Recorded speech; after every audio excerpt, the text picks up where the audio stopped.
American നാവികസേനയുടെ ഉപരോധം തുടർന്നാൽ ലോകത്തെ കാത്തിരിക്കുന്നത് സമാനതകളില്ലാത്ത സാമ്പത്തിക പ്രതിസന്ധി എന്ന് ഇറാൻ. ഹോർമൂസ് കടലിടുക്കിലെ ഉപരോധം പിൻവലിച്ചില്ലെങ്കിൽ ലോക വ്യാപാരത്തിന്റെ ജീവനാഡിയായിട്ടുള്ള മറ്റു പ്രധാന സമുദ്രപാതകളും പൂർണ്ണമായി അടച്ചുപൂട്ടുമെന്നാണ് ഇറാന്റെ ശക്തമായിട്ടുള്ള മുന്നറിയിപ്പ്. തിങ്കളാഴ്ചയാണ് ഇറാൻ തുറമുഖങ്ങളിൽ അമേരിക്കൻ സൈന്യം ഉപരോധം ആരംഭിച്ചത്. ആദ്യ 24 മണിക്കൂറിനുള്ളിൽ ഒരു കപ്പലിനെ പോലും ഈ ഉപരോധം മറികടക്കാൻ അനുവദിച്ചിട്ടില്ലെന്നും ഒമാൻ ഉൾക്കടലിലെത്തിയ 6 വ്യാപാര കപ്പലുകളെ നിർബന്ധമായും തിരികെ അയച്ചുവെന്നും ബുധനാഴ്ച US സൈന്യം വ്യക്തമാക്കി. അമേരിക്കയുടെ ഈ നടപടി വെടിനിർത്തൽ കരാറിന്റെ നഗ്നമായ ലംഘനമാണെന്നാണ് ഇറാന്റെ നിലപാട്. ഇറാന്റെ വാണിജ്യ കപ്പലുകൾക്കും എണ്ണ ടാങ്കറുകൾക്കും നേരെ അമേരിക്ക നടത്തുന്ന ഈ നീക്കം തുടർന്നാൽ പേർഷ്യൻ ഗൾഫ്, ഒമാൻ ഉൾക്കടൽ, ചെങ്കടൽ എന്നീ വഴികളിലൂടെയുള്ള മുഴുവൻ കയറ്റുമതികളും ഇറക്കുമതികളും തടയുമെന്ന് ഇറാൻ സായുധ സേനയുടെ ഉന്നത കമാൻഡർ അലി അബ്ദുല്ലാഹി മുന്നറിയിപ്പ് നൽകി. ചെങ്കടൽ ഉപരോധിക്കുന്നതിനായി യമനിലെ ഹൂത്തി വിമതരുടെ പിന്തുണയും ഇറാൻ ഉപയോഗപ്പെടുത്തിയേക്കാം. എന്നാൽ ഇറാന്റെ ഈ നീക്കം ഏതൊക്കെ രാജ്യങ്ങളുടെ വ്യാപാരത്തെ നേരിട്ട് ബാധിക്കുമെന്ന് അദ്ദേഹം വ്യക്തമാക്കിയിട്ടില്ല. അമേരിക്കയും ഇറാനും ഇസ്രയേലും തമ്മിൽ 6 ആഴ്ചയോളം നീണ്ടുനിന്ന കടുത്ത സംഘർഷങ്ങൾക്ക് ശേഷം ഏപ്രിൽ 8-നാണ് ഒരു വെടിനിർത്തൽ പ്രഖ്യാപനം ഉണ്ടായത്.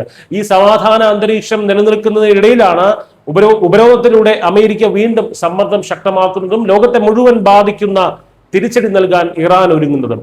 പാകിസ്ഥാനിൽ വെച്ച് അമേരിക്കയും ഇറാനും തമ്മിൽ നടന്ന ആദ്യഘട്ട ചർച്ചകൾ ഫലം കാണാതെ പിരിഞ്ഞിരുന്നു. എന്നാൽ വരും ദിവസങ്ങളിൽ വീണ്ടും ചർച്ചകൾ ആരംഭിക്കുമെന്നാണ് അമേരിക്കൻ പ്രസിഡന്റ് ഡൊണാൾഡ് ട്രംപ് വ്യക്തമാക്കുന്നത്. ഫോക്സ് ബിസിനസിന് നൽകിയ അഭിമുഖത്തിൽ യുദ്ധം അവസാനിക്കാൻ പോകുകയാണെന്നും ഇറാനുമായി അമേരിക്ക ഒരു മികച്ച കരാറിൽ എത്തുമെന്നും ഒക്കെ ട്രംപ് അവകാശപ്പെട്ടിരുന്നു. ഹോർമൂസ് കടലിടുക്കിലൂടെയുള്ള കപ്പൽ ഗതാഗതം പുനരാരംഭിക്കുകയാണെന്നുമൊക്കെ അദ്ദേഹം പറഞ്ഞിരുന്നു.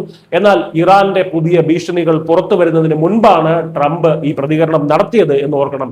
ചർച്ചകൾ പുനരാരംഭിക്കുന്നതിനെ കുറിച്ച് ഇറാൻ ഇതുവരെ ഔദ്യോഗിക സ്ഥിരീകരണമൊന്നും നൽകിയിട്ടുമില്ല. ഒരു ഭാഗത്ത് സമാധാന ചർച്ചകളെ കുറിച്ചുള്ള അമേരിക്കയുടെ പ്രതീക്ഷകൾ വരുമ്പോഴും മറുഭാഗത്ത് വിശാലമായിട്ടുള്ള സമുദ്ര മേഖലകളെ ആകെ സ്തംഭിപ്പിക്കുമെന്ന ഇറാന്റെ കടുത്ത മുന്നറിയിപ്പും നിലനിൽക്കുന്നുണ്ട്. ഗൾഫ് മേഖലയിലെ ഈ പുതിയ പ്രതിസന്ധി വരും ദിവസങ്ങളിൽ പരിഹരിക്കപ്പെട്ടിട്ടില്ല എന്നുണ്ടെങ്കിൽ അത് ലോകമെമ്പാടുമുള്ള എണ്ണ വിതരണത്തെ മാത്രമല്ല അവശ്യ സാധനങ്ങളുടെ നീക്കത്തെയും പൂർണ്ണമായി തടസ്സപ്പെടുത്തും. അത് സാധാരണക്കാരെ വരെ നേരിട്ട് ബാധിക്കുന്ന വലിയൊരു ആഗോള സാമ്പത്തിക പ്രതിസന്ധിയായി മാറും എന്നതിൽ സംശയമില്ല. News desk Kerala.